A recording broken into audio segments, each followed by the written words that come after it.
Hi guys, welcome. I'm Jen Burson. I'm the founder and president of Generation PR, an award-winning PR agency based in Los Angeles. And the other side of the business is Generation Academy, and that is an entire suite of programs, products, resources, training, community, coaching, collaboration, all the fun things for how you can learn how to become a pitching powerhouse and launch, grow, and scale your own profitable PR agency. Today, we are bringing you a topic. I am sure you're seeing this everywhere.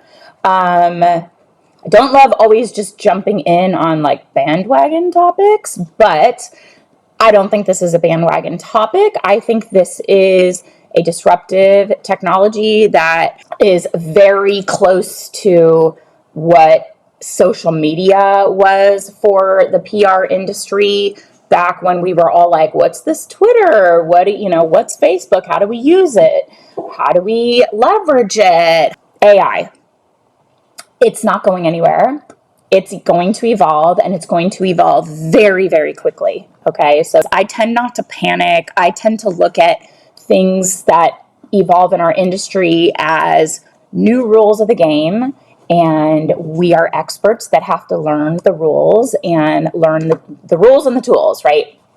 And then use our clients, or our clients use us to help them navigate. So this is yet another tool, and we're going to look at it like that. And if you tend to align with my thinking a lot, which is very much just like, let's just learn as we go, no need to panic. Everyone's in the same boat. We're all figuring this out as we go.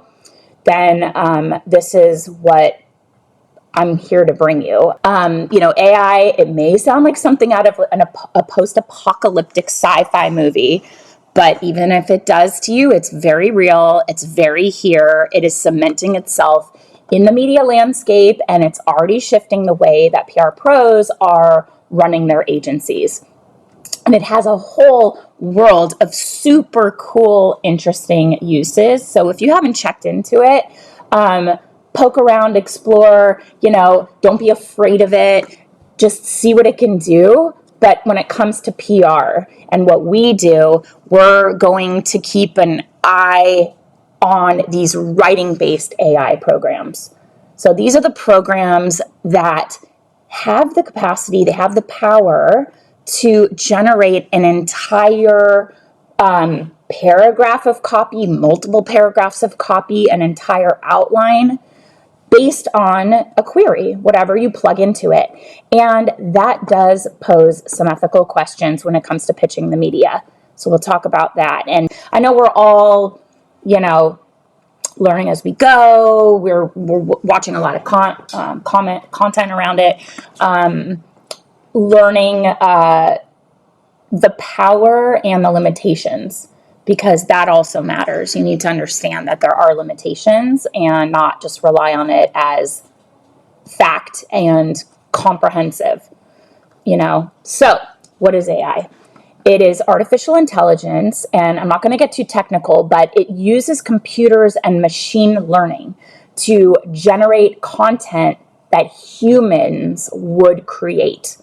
So AI, when I say machine learning to generate content that humans would create, it is pulling instantly, which is crazy to see how fast it works, information from all over the internet, information from articles based on a certain question you're asking, and it is compiling a very well-crafted, thoughtful response that looks like somebody is a person on the other end replying to you, but it's really computer learning. So you've probably heard people talking about it all over social media, and lots of AI generated content is writing based, and ChatGPT is the huge new AI writing tool out there.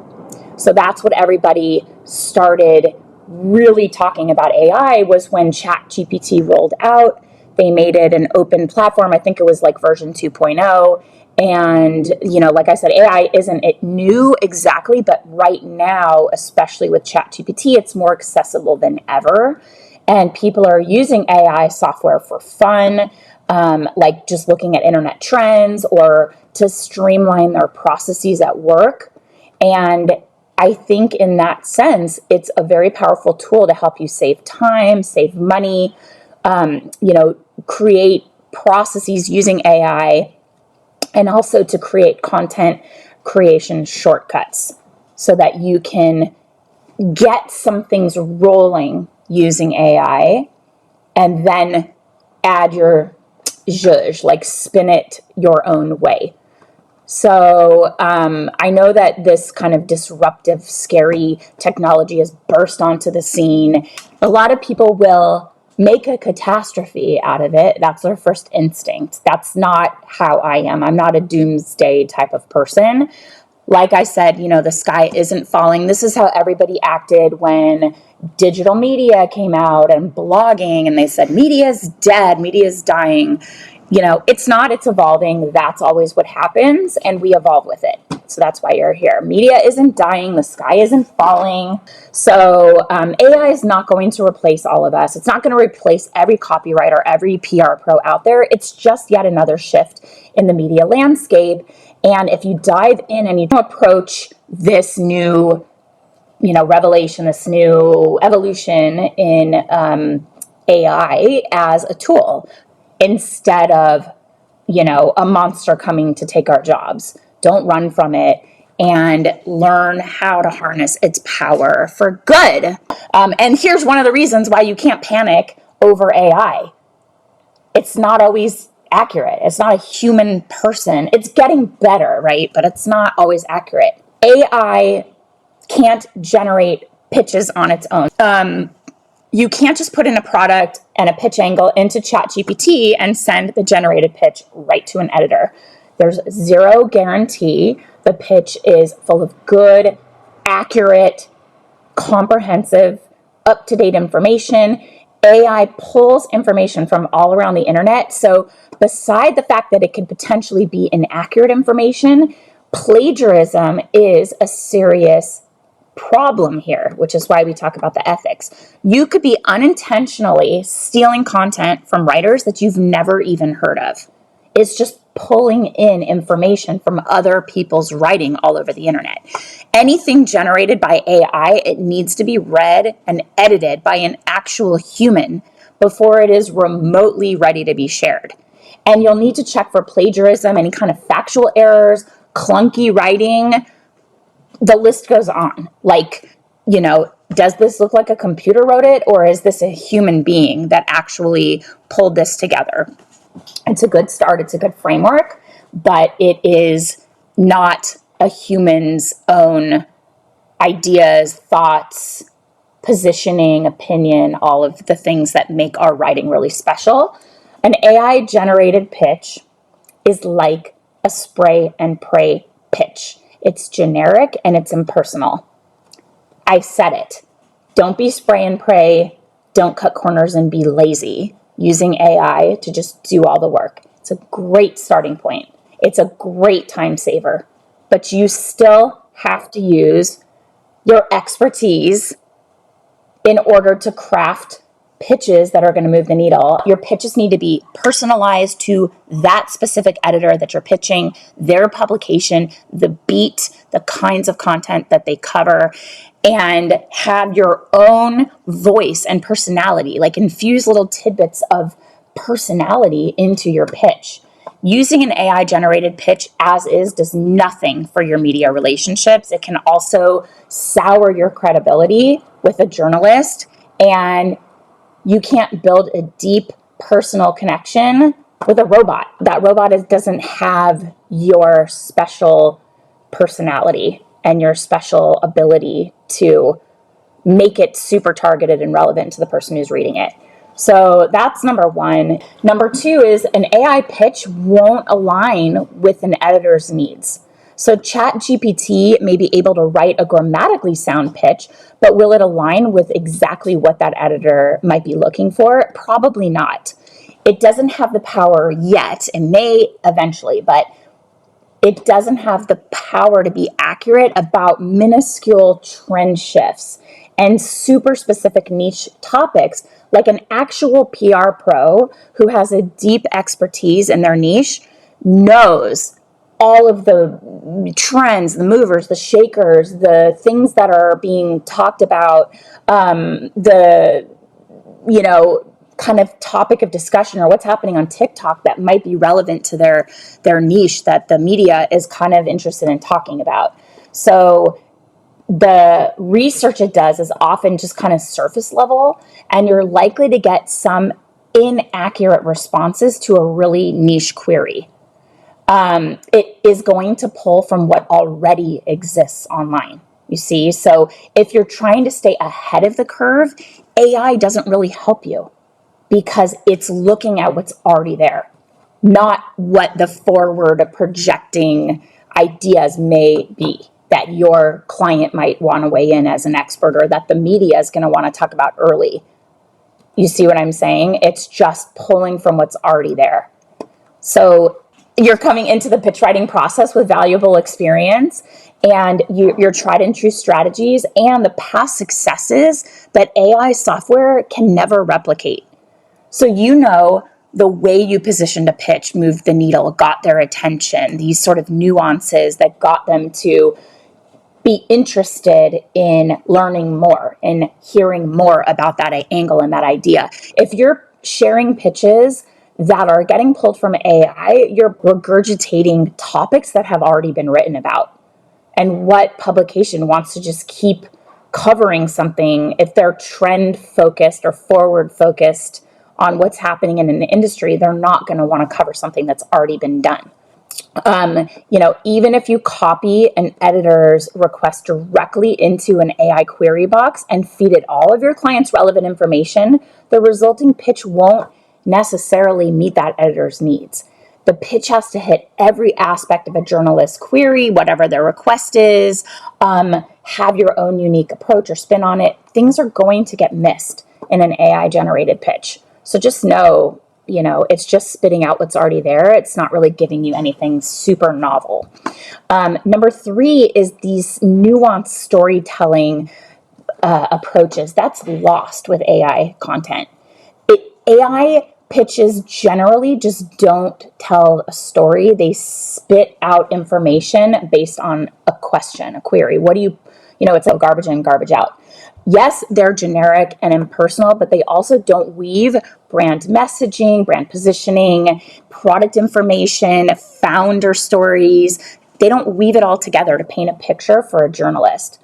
A PR pro is the one who puts the pieces together to create an enticing story, something that's exciting, something that'll resonate with the journalist. And then, those edits, they need to be personalized to the contact on your media list. So you're not taking some regurgitated angle and just sending it to every single person, because that's lazy, spray and pray, and also lazy because you're using a tool to just do the thinking for you. So the better input that you give ChatGPT, the better output it's going to give you, but somebody still needs to put that final touch to perfect the story or to perfect the press release. That is a human touch. It's a brain that's reading it and saying, is this interesting? Is this compelling? Do we care? Robot doesn't care, right? You have to read it and say, why do people care about this? Does this really have something compelling to it? Your pitches should show editors that you have your finger on the pulse of what's happening in your niche and what's relevant to their publication's audience. And what works for one outlet doesn't work for another. And AI just cannot grasp those nuances yet. And it doesn't have the emotional intelligence necessary, or at all really, but it's regurgitated emotional intelligence that, doesn't necessarily navigate tough, tricky, sticky situations and balance your client's end goal with your media contact's needs. This is what we do. This is what we get paid the big bucks to do, is really figure out how to navigate those win-win situations for everyone. What is the value you're offering to the publication? Does it serve their needs? And what does this help your client to accomplish in terms of their end goals, their objectives. Why is this even valuable to them? And why is your client's story or your pitch or your idea valuable to the publication? Everything AI spits out still needs a human touch to get it to your standards. And I hope your standards are high, because that's why you're here. Obviously, you are continuing to learn and grow. So just know that if you're taking the time to make it personalized and strategic and targeted to that publication, you're way ahead of the game. And I suspect with AI and ChatGPT generating passable pitches, they're going to get even lazier. And the spray and pray is going to get even more generic. It's going to increase because it's just easy. If you're already lazy, they're going to get even lazier. So the first way to use it ethically is put in a query to brainstorm new angles. If you're stuck, you're feeling like you have writer's block or whatever, you don't know what to pitch next, or you can't figure out maybe how to turn a simple tidbit and you want to turn it into a really compelling, buzzworthy story, AI can help out with that. So you can ask ChatGPT why it thinks a bit of news is important, or put in your client's brand or product information and ask what seems cool or interesting about it. Pretty cool to see what it comes up with. The answer that it gives, it could be the spark that you need to create a new, exciting, different pitch angle that maybe you didn't think of. And you're going to take that little gem and run with it and make it your own. You're not going to just plug and copy paste, but you're like, oh, that's interesting. I didn't think about that. Just make sure you're using that as a jumping off point, not the whole thing. None of the AI generated text should make it into the final pitch. Maybe like a little 2-word kind of positioning or something that there might not be a better way to say it. But if it's spitting out whole sentences, paragraphs, you're not going to copy paste because it's pulling from somewhere. And so that has been written, or some version of that is out there. Copying AI generated text into your pitch email gets into some kind of murky ethical waters, especially with plagiarism. Brainstorms are great, getting your own creative wheels turning. And you have to remember, if the way you're using AI, if it feels icky, if it feels wrong, it probably is. You do that ick test. That's how I say about like newsjacking.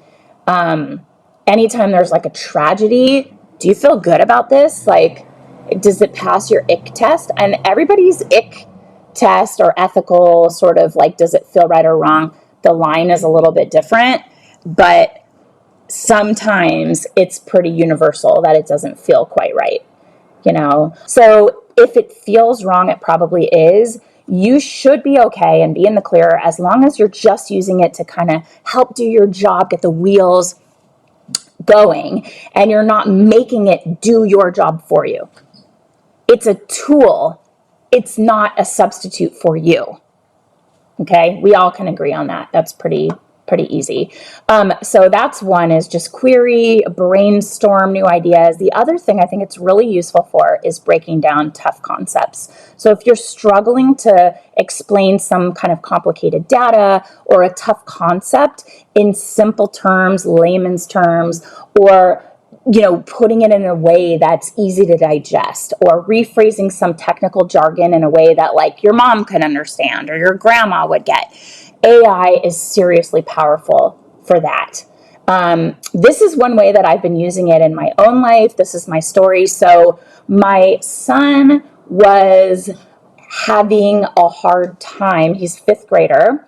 He was trying to write a paper on explaining the process of desalination. How do you desalinate water to make it from salt water to drinking water, right? And it was the process of distillation was what he was trying to explain in order to desalinate water. Got it? Confusing, right? Still confusing. But he was having a hard time because he didn't understand. It's like when you understand something really well, you can summarize it. You can just say it in very easy terms. When you don't understand something really well, you're just repeating what you've learned. And that's what he was doing. It was really complicated. I'm like, but why? The key he was missing was that salt, through distillation, salt has a heavier weight, so it stays in the bottom of this whole complicated like beaker system. He was like not explaining that simple piece. So we popped it into ChatGPT and I said, just watch what it can do. And I said, explain the process of distillation as a way to turn salt water into drinking water. So it spits out, hey guys, today I'm going to share with you that did you know that you could turn salt water into drinking water? It's like that sort of a thing. But it, really helped him get that basic explanation of the process that he wasn't understanding by reading the scientific, technical thing in his book.